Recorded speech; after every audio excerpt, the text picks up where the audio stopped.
Halo orang-orang penting, kembali di Ngobrol Penting dan kita kembali bersama Bang Pablo. Yui. Nah Bang, sore ini gue mau nanya soal cawapres yang katanya itu pemilihannya nih lebih heboh dari capresnya sendiri. Dan katanya yang sekarang jadi penentu kemenangan di Pilpres 2024 tuh bukan capresnya lagi karena elektabilitasnya tuh antara calon presiden tuh beda-beda tipis lah gitu. Ya. Cuma siapa yang menjadi cawapres ini bisa menjadi penentu kemenangan. Gimana tuh menurut Bang Pablo? Ya, jadi pertama yang memang sebenarnya kalau gue lihat ya, kenapa cawapres itu saat ini sebegitunya gitu ya? Artinya dari segi elektabilitasnya itu menyaingi presiden. Karena saat ini tidak ada incumbent. Oke. Karena pastinya tidak ada incumbent. Ini kan artinya kosong-kosong, kembali ke keadaan seri semua kan, keadaan draw semua lah. Artinya dalam keadaan nol, tidak ada incumbent, tidak ada orang yang saat ini sedang menjabat sebagai presiden lalu ikut bertarung. Sehingga kalau bicara seru ya bisa jadi menambah keseruan, asal pilpres tidak disetting. Tapi gitu, itu poinnya. Nah, kalau kita bicara cawapres kenapa bisa lebih heboh dari pemilihannya daripada penentunya ya, penentuan cawapres lebih heboh daripada capresnya. Karena menurut gue bukan untuk menentukan elektabilitas nanti pada pasangan calon. Oke. Tetapi untuk menentukan kedepannya ini berapa calon. Maksudnya? Nah, Kan udah gitu. pasti 3. Belum tentu. Oh, belum tentu ya? Belum tentu, karena kan sekarang untuk memenuhi supaya masing-masing bisa mengusung pasangan calon presiden dan wakil presidennya harus memenuhi threshold dulu. Threshold 20% gitu. Nah, saat ini kita lihat saja ada cawapres yang misalnya diusung lah. Sekarang kan berlomba nih karena bursa cawapres sendiri kan sedikit juga, tidak terlalu banyak juga. Ini akan saling berebut. Masing-masing akan punya kepentingan, masing-masing partai akan mengajukan satu nama begitu. Nah, kalaulah seandainya dari koalisi begitu ya, dari koalisi yang saat ini mendukung salah satu capres gitu ya. Iya. Lalu dia memilih cawapres dari koalisi orang lain, partainya bisa dilobi dan akhirnya ketarik lah. Maka kasihan capres yang sudah capek-capek membuat koalisi tadi. Begitu. Nah, contoh kecil saat ini yang gua mau bahas adalah mengenai AHY gitu. Oke. Itu yang disebut namanya sama Ibu Mega. Nah, ini kan sebenarnya agak khawatir. Kalau seandainya AHY meninggalkan koalisi perubahan yang diusung oleh Anies Baswedan dan Nasdem begitu ya, maka saat ini di koalisi perubahan itu hanya tinggal 2 partai yang bersemayam, yaitu Nasdem dan PKS. Dan biasanya kalau Demokrat sudah minggir, PKS biasanya akan cari aman tuh. Oke. Kalau dari psikologinya begitu ya, PKS biasanya akan cari aman. Kemana dia? Ya bisa jadi dia akan mendukung Prabowo. Karena sudah tidak ada Demokrat tuh. Kalau sudah tidak ada Demokrat lalu Demokrat ternyata ke Ganjar, PKS bisa ke Prabowo. Kalau PKS ke Prabowo, tinggal Nasdem sendiri, Nasdem nggak akan bisa nyalonin Anies sendiri karena dia tidak memenuhi threshold tadi, gitu. Oke.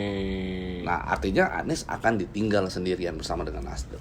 Itu sih kalau pandangan gua ya serem. Berarti cuma akhirnya Ganjar dengan Pak Prabowo. Ya, akhirnya nantinya ya capres itu tetap hanya menjadi 2 gitu. Kalau seandainya dari analisa gua AHY ternyata bergabung dengan koalisi yang diusung oleh Prabowo begitu. Ya. Tapi sebenarnya analisa terkait dengan AHY bersama dengan partai Mercy-nya ya. Kalau menurut gua kan partai Mercy karena lambangnya segitiga kayak Mercy kan. Partai Demokrat lah ya. Gua memprediksi bahwa suatu saat nanti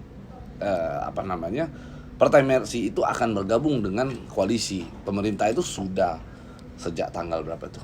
Bulan Maret kemarin. Lo sudah memprediksi itu? Sudah memprediksi. Jadi kalau teman-teman melihat story gua di situ sudah ada satu gambaran di mana gua sampaikan bahwa dengar-dengar partai berlambang Mercy akan bergabung ke koalisi pemerintahan. Itu sudah gua sampaikan.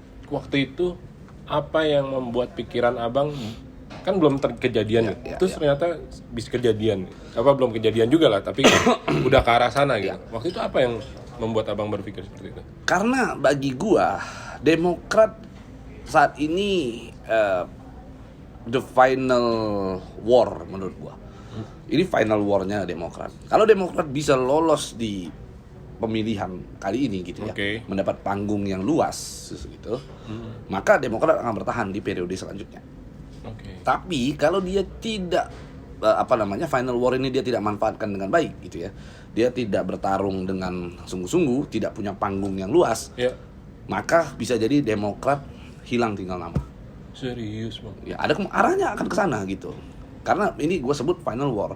Karena ada seperti semacam koalisi-koalisi yang dibentuk ini ya. Koalisi-koalisi yang dibentuk ini seperti membawa satu sistem calon yang akan diajukan nanti untuk bertarung hanya 2 calon gitu. Sudah kelihatan sejak awal begitu. Sehingga Demokrat arahnya mau kemana gitu. Ini yang masih analisa oleh banyak orang. Dan pada saat itu gue analisa bahwa Demokrat akan kemungkinan ke situ. Dan bisa kita lihat beginilah. Gua kenapa kemarin itu menganalisa bahwa Demokrat akan kemungkinan bergabung dengan koalisi pemerintahan. Karena pada saat itu KSP Muldoko itu sedang menggugat Demokrat. Terkait dengan Munas yang sah ya. Munas luar biasa yang sah gitu. Siapa gitu. KLB yang sah gitu, yang mana Kongres luar biasa yang mana yang sah. Nah, gue lihat bahwa itu sebagai bentuk daripada sandra politik gitu. Itu pandangan gue ya. Maksudnya gimana? Jadi sandra politik adalah Demokrat ketika KSP Muldoko melakukan gugatan, berupaya membuat KLB tandingan dan berupaya untuk mengalihkan kekuasaan Demokrat yang saat ini ada di Cikeas ke Muldoko. Menurut gue itu adalah upaya menyandra Partai Demokrat itu sendiri, supaya nggak bisa berkutik gitu ya. Nanti di situ akan muncul nilai negosiasi untuk kepentingan masing-masing. Karena kuncinya kata politik itu kan tidak ada teman dan musuh abadi, adanya kepentingan. Gitu. Nah, Demokrat pasti punya kepentingan tersendiri gitu ya. Dari Cikeas punya kepentingannya lah dalam karir politik, terutama AHY masih grass sekali kan di dalam dunia politik saat ini. Sehingga bagaimana caranya agar AHY ini kemudian hari punya karir yang baik di dalam kancah perpolitikan di Indonesia gitu. Jadi menurut gua kepentingan sandra politik tadi itu akan dimanfaatkan untuk memfasilitasi kepentingan masing-masing pihak gitu, antara Cikeas dan KSP Muldoko. Itu sih poinnya.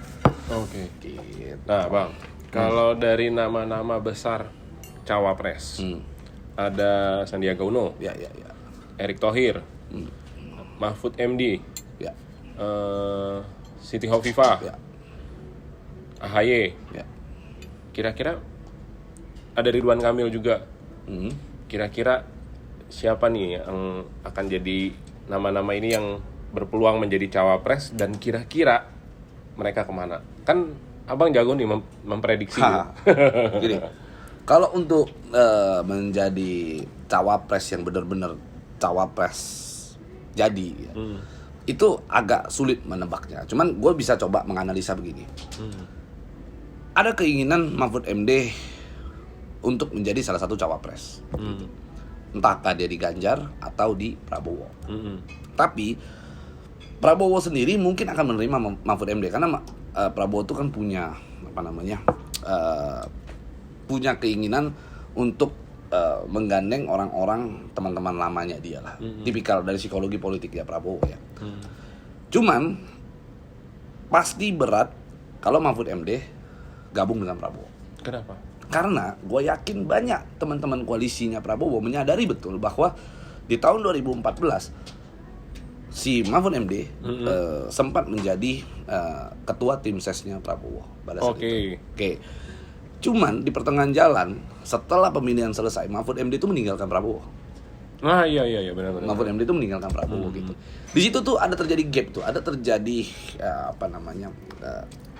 benturan kecil gitu menurut gua gitu. Sehingga yang gua lihat ada satu egoisme lah dari mungkin orang-orang di sekitar Prabowo untuk tidak memilih Mahfud MD untuk bergabung dengan Prabowo gitu. Tapi kalau dari segi visi dan misi ada kemungkinan Prabowo bisa disandingkan dengan Erick Thohir Oh. Ada kemungkinan ke situ. Jadi terlihat tuh bahwa Erick Thohir punya saat ini dia ngambil ketua PSSI. Iya. Kalau kita lihat rentetannya ya, sebelum Erick Thohir jadi ketua PSSI, Prabowo tuh udah sempat ngomong bahwa dia miris dengan pertandingan sepak bola, FIFA dan sebagainya, ingin memajukan lah. Gitu. Nah, nggak lama Erick Thohir jadi. Jadi kemungkinan kalau Erick Thohir dan Prabowo bersama, maka visi dan misi itu akan sejalan gitu. Jadi kemungkinan Erick Thohir bisa jadi bersama Prabowo, tergantung juga gitu ya. Lalu bagaimana dengan Ganjar? Nah, bisa jadi Mahfud MD ke Ganjar, tapi antara Mahfud MD dengan PDIP itu hubungannya tidak terlalu harmonis. Oh gitu. Ya, itu tidak terlalu harmonis. Kalau dari psikologi kacamata gue sebagai orang yang menganalisa itu ya, gitu ya. Hubungan antara Mahfud MD dengan PDI, bahasa aja orang PDI itu gini. Kalau ada yang lain kenapa harus Mahfud MD? Gitu. Emang pernah terjadi apa, Bang? Kalau terjadi apa enggak, tapi kan kita bisa lihat dari kacamata kita psikologinya bahwa ada kesenjangan atau kerenggangan antara kedua. Nggak sejalan lah gitu ya? Ya bukan nggak sejalan ya, sejalan sekarang kan sama-sama di pemerintahan gitu ya. Tapi kalau untuk bersama-sama, menurut gua ada gap di situ. Yang secara tersirat ditunjukkan oleh pihak Mahfud MD dengan PDIP itu sendiri begitu. Nah, sekarang gini, kita menebak gitu ya, mencoba menganalisa kira-kira Ganjar siapa. Ada kemungkinan Sandiaga Uno. Sandiaga Uno? Ya, karena boleh perhatikan begini. Saat ini kan Sandiaga Uno diisukan bergabung di P3.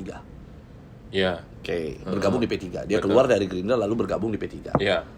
Coba perhatikan, pada saat Ganjar Pranowo dideklarasi sebagai calon presiden, maka partai berikutnya yang mendeklarasi langsung Ganjar Pranowo sebagai calon presidennya adalah P3. Gitu. Jadi ada apa namanya? Paham. Garis apa namanya kalau gue bilang ya, garis perancangannya itu kelihatan gitu. Jadi ada kemungkinan Sandiaga Uno akan dengan Ganjar Pranowo. Jadi kalau gua sekarang berandai-andai jika terjadi dua pasang calon di situ, maka Prabowo siapa? Erick Thohir, si siapa namanya? Pak Ganjar. Sandiaga Uno. Ada kemungkinan ke situ. AHY kita belum tahu.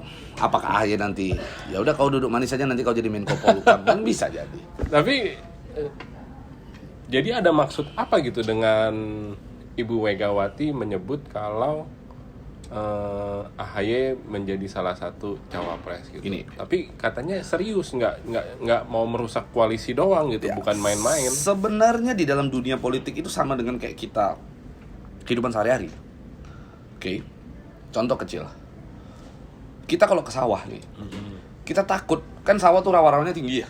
Iya. Turun tuh kan. Banyak ilalang-ilalang apa segala macam. Kita takut ada ular di sana. Apa yang kita lakukan? Kita ambil tongkat, kita tebas-tebas tuh apa namanya? Padinya kan. Kita tebas, ular akan kabur dengan sendirinya. Nah, jadi ada kemungkinan kalau yang gue lihat ya, psikologinya PDIP menyebut nama AHY sebagai cawapres hanya untuk mengganggu dan membuat isu agar nama PDIP terus eksis menjadi pembahasan di media di kalangan masyarakat gitu. Dan otomatis berdampak goyang terhadap koalisi yang sudah dibuat oleh Nasdem dan Anies. Tapi sebentar Bang, Ibu Megawati sama Pak SBY itu sudah berbaikan belum sih? Dari dulu mah semua politisi itu terlihat di luar doang musuhan. Okay. Yang bermusuhan itu bukan bermusuhan pukul-pukulan, bermusuhan secara apa kayak emak-emak gitu, enggak. Hanya berbeda ideologi kan begitu. Kalau kita positif ya di depan kamera ngomongnya sih begitu ya. Tapi ya intinya kita positif, kita percayalah bahwa mereka ini berbeda ideologi kan begitu. Tapi kadang-kadang ideologi itu akan berubah, akan menjadi sejalan kalau kepentingannya terpenuhi masing-masing. Nah itu poinnya. Yang penting kalau misalnya gue bisa menang ya udah nggak apa-apa sama dia nih gitu ya. Dan menurut gue AHY pun saat ini belum kalaupun mau jadi cawapres, ya artinya begini, kalaupun nggak jadi cawapres nggak apa-apa, mengalah saja dulu, ikutin strateginya Pak Prabowo. Ya kan, ikut aja dalam kementerian dulu kan, masuk jadi menteri, Menpora misalnya, atau menjadi Menkominfo. Saat ini kan Kominfo lagi kekosongan menterinya kan, lagi PLT kan begitu kan. Kali aja tiba-tiba nanti AHY ditarik, yuk jadi menteri Kominfo. Kan bisa terjadi seperti itu. Tapi kan sekali lagi, abang tadi bilang kalau ini pertarungan final fight-nya Demokrat gitu. Final fight itu artinya begini. Final fight itu fight yang sesungguhnya itu bukan di capresnya. Capres itu hanya menentukan siapa pemimpinnya. Tapi kita harus ingat, yang harus diperjuangkan adalah siapa yang paling banyak mendapatkan kursi di Senayan. Itu dulu poinnya. Ya dong, karena dengan kursi semakin banyak, di periode berikutnya di situ akan menentukan siapa yang punya tiket. Karena threshold ini, selama threshold ini masih ada, maka partai-partai ini akan berlomba-lomba mencari kursi terbanyak di Senayan. Itu aja poinnya. Mengalah menang jadi. Iya, menang atau kalah. Nah, gue lihat keputusannya Nasdem mendukung Anies juga itu adalah upaya untuk dia nggak peduli Anies itu mau menang atau kalah. Tapi yang jadi gini, Surya Paloh ini kan politisi kawakan lah, politisi yang cukup berhitung ya. Gue lihat Surya Paloh kemarin itu dia ada salah perhitungan. Karena dia tidak menyangka-nyangka bahwa Ganjar itu akan disodorkan, akan dicalonkan melalui PDIP. Gitu. Karena mungkin Surya Paloh awalnya memprediksikan bahwa PDIP akan mendorong si Prabowo untuk maju. Ada seperti itu gitu. Nah, tiba-tiba kan ternyata polanya berbeda dari prediksinya Surya Paloh. Nah, kalau kemarin PDIP mendukung Prabowo sebagai calon presiden gitu ya, maka kemungkinan hanya akan ada 2 calon presiden. Siapa? Anies dan Prabowo. Nah, di situ peluang Nasdem untuk mendapatkan kursi yang banyak di Senayan itu sangat besar sekali. Tapi sekarang kalau terpecah jadi 3 dan Nasdem akan ditinggalkan dengan sendirinya, maka selesai. Nah, kan Nasdem ya kita lihatlah nanti bagaimana perjuangannya. Jadi bisa dibilang ini final fight-nya Nasdem juga ya? Bisa jadi final fight-nya Nasdem. Nasdem kalau all out, maka Nasdem akan punya peluang mendominasi, ya bisa dikatakan kursinya akan meningkat dari yang lalu lah. Kalau dia fight. Bisa mengusung Anies jadi capres gitu. Kalau udah mentok sama sekali? Kalau sudah mentok sama sekali, ya terpaksa Anies gigit jari nonton Nasdem gigit jari menonton kedua koalisi saling beradu gitu. Di terakhir mungkin nggak? Ya bisa jadi, karena politik itu kan kembali lagi dinamis gitu ya. Tinggal siapa yang bisa menggandeng Nasdem untuk dijadikan koalisi bisa, kan begitu. Tapi Bang, dari tadi udah nyebutin cawapresnya masing-masing pasangan nih. Kok nggak disebut sih Anies cawapresnya siapa? Ya, karena gue juga masih ragu apakah Anies ini bener nggak nanti akan calon jadi presiden kan gitu. Ya, kalau dia, tapi kira-kira aja lah Bang. Kalau dari yang Anies yang akan jadi cawapresnya siapa? Yang gue belum bisa membaca itu. Kalaupun terjadi ya kita nggak tahu ya. Yang jelas-jelas menolak udah 3 orang kali ya. Ya. Gue nggak tahu Anies itu nantinya akan pakai istilahnya maju melalui siapa. Tapi kalau gue rasa ya kalau Anies punya elektabilitas bagus, dia mau maju, dia harus cari sosok cawapres yang pertama dari kalangan militer, karena Anies itu bukan militer. Itu dulu yang pertama, dari kalangan militer. Yang kedua harus Jawa, dari secara sukuisme, karena kita tahu tiraninya di Indonesia saat ini calon presiden itu selalu Jawa. Gitu, sehingga Anies butuh sokongan dari suku Jawa untuk memperkuat proses pencalonannya dia. Sehingga ada kemungkinan Gatot Nurmantio cocok tuh kalau mau diajak Anies untuk gabung. Oke, kenapa? Ya enggak, karena mereka kayaknya punya visi dan misi yang sejalan. Gitu. Karena gini ya, Anies ini kena euforia awal gitu. Karena kan kemarin itu banyak orang yang kecewa dengan Prabowo, ya kan? Tiba-tiba ujung-ujung masuk ke dalam pemerintahan, gitu ya. Nah, akhirnya dicarilah satu sosok, siapa nih, Anies lah gitu. Dikira bahwa Anies itu bisa menampung orang-orang yang kecewa dengan Prabowo untuk bertarung. Tapi orang-orang yang kecewa dengan Prabowo itu kan adalah orang-orang yang menurut gua tidak mempengaruhi elektabilitas Prabowo pada saat 2014 dan sekarang juga. Hanya lebih banyak woro-woro saja. Bukan mempengaruhi, meninggikan elektabilitas, tapi menjatuhkan elektabilitas lawannya Prabowo pada saat itu. Itu aja sih, kalau menurut gua. Jadi salah prediksi kalau menurut gua yang dilakukan oleh Nasdem dan Anies. Gitu. Paham kan? Maksudnya gini loh. orang-orang yang mendukung Anies sekarang adalah orang-orang yang menurut gua adalah kecewa dengan Prabowo. Iya. Ya kita tahulah orang-orang yang mengaku dirinya adalah orang yang mungkin punya pengetahuan agama lebih dibandingkan yang lain. Tapi orang-orang tersebut bukan penentu Prabowo meraih suara pada saat itu. Itu bukan orang-orang yang mencari kantong suara buat Prabowo. Itu adalah orang-orang yang dipakai Prabowo untuk menjatuhkan lawan politiknya pada saat itu. Itu dia. Oh. Jadi bukan untuk menaikkan elektabilitas dia, tapi menjatuhkan elektabilitas lawan. Nah, itu dia poinnya. Oke. Jadi ya. Jadi nggak akan pengaruh yang terlalu besar. Iya.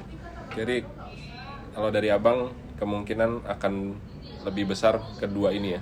Ya, kita lihat nanti seperti apa. Tapi yang pasti Prabowo bisa ke Erick Thohir bagus karena dari segi pendanaan juga Erick Thohir pasti kuat gitu kan. Itu jelas tuh. Karena nyalon presiden kan nggak mungkin uang kecil itu kan. Itu calon presiden ya kurang lebih prediksi gue ya so taunya gue paling 10T itu nggak kemana. Bahkan bisa lebih. Ya kan? Bahkan tuh bisa lebih tuh. Itu kalau dibeliin micin bisa membuat pintar seluruh bangsa Indonesia. Nah, itu kan poinnya. Iya. Jadi bisa jadi ke situ. Atau bisa jadi kalau memang mau dipaksakan hanya 2 calon yang maju supaya tidak ada calon alternatif, Golkar harus digandeng. Oh iya benar. Golkar masih ada. Golkar tuh punya tiket loh. Dia pemenang ketiga loh. Iya. Dia punya tiket loh. Jadi ini harus hati-hati. Kalau Golkar bikin poros tengah sendiri, dia muncul dengan poros tengah tuh. Ah, itu bisa berubah, situasi politik itu bisa berubah gitu ya. Sehingga kalau Golkar misalnya ketarik sama Prabowo, ya mungkin bisa jadi Erlangga jadi nomor 2-nya. Atau jangan-jangan Erlangga bikin poros tengah sendiri kan. Entah dia maju sama Zulkifli Hasan, kan kita nggak tahu. Sama Julhas. Siap. Jadi 2024 bakalan seru lah ya. Ya belum tahu seru apa enggaknya, gue nggak tahu gitu. Tapi yang pasti akan semakin sengit kalau Anies jadi capres. Meskipun gua nggak pilih Anies, itu kembali lagi. Gua udah kesekian kali gua ngomong, gua tidak akan pilih Anies jika Anies jadi capres. Tapi gua kalau ditanya untuk pertarungan yang seru itu bagaimana? Ya harus ada Anies di dalam baru seru. Kalau nggak ada Anies ya udah anteng-anteng aja, udah kalem aja udah. Gitu. Berarti tinggal bener ya yang diminta Demokrat, Anies nih harus segera mengumumkan siapa cawapresnya gitu ya. Dia karena pasti Demokrat juga berharap AHY lah. Berharap AHY untuk jadi salah satu lah, jadi cawapres. Tapi kan Demokrat juga berhitung sih. Kalau menang, kalau enggak. Iya. Ada perhitungan itu kan udah gue bilang. Ini adalah the last war-nya Demokrat. Tidak mudah gitu. Jadi Pak SBY juga harus benar-benar turun gunung. Gitu. Nah, Bang. Tapi kondisi yang terjadi sama Anies sekarang, apakah ada faktor dari cawe-cawenya Pak Jokowi? Wah, nggak ada urusan itu antara Anies dengan Jokowi, nggak ada tuh. Intinya kalau dibilang Anies mungkin untuk periode depan Anies baru mencalonkan jadi presiden, ada kemungkinan besar. Suruh persiapan dulu dari sekarang. Jangan instan sekali gitu. Jangan kayak ada satu bentuk stereotip ya, seolah-olah orang yang kalau udah jadi gubernur DKI itu akan jadi calon presiden gitu. Itu kita harus patahkan. Biarkanlah Pak Jokowi menjadi yang pertama dan terakhir. Gitu loh. Karena itulah sejarah kan gitu. Kalau yang kedua itu bukan lagi sejarah, itu follower itu namanya. Pengikut. Gitu. Nah, biarkan Pak Jokowi yang membuat tren tadi, tapi Pak Jokowi juga yang menyelesaikan. Artinya tidak ada lagi orang yang ketika mencalonkan diri menjadi jadi gubernur lah di DKI Jakarta lalu dia menjadi capres itu. Oke, siap. Oke, Bang. Terima kasih banyak. Siap. Buat penjelasannya untuk dampaknya cawapres. Jadi kita tunggu nih. Ya. Siapa yang diumumkan menjadi cawapres di 2024. Gua ada berharap Aldi Taher jadi salah satu cawapres. Kalau Aldi Taher jadi cawapres, siap mengerahkan massa, Bang? Go all out. Mantap. Oke, thank you Bang Pablo. Oke, thank you Bang Pablo. Sampai ketemu lagi di Ngobrol Penting selanjutnya.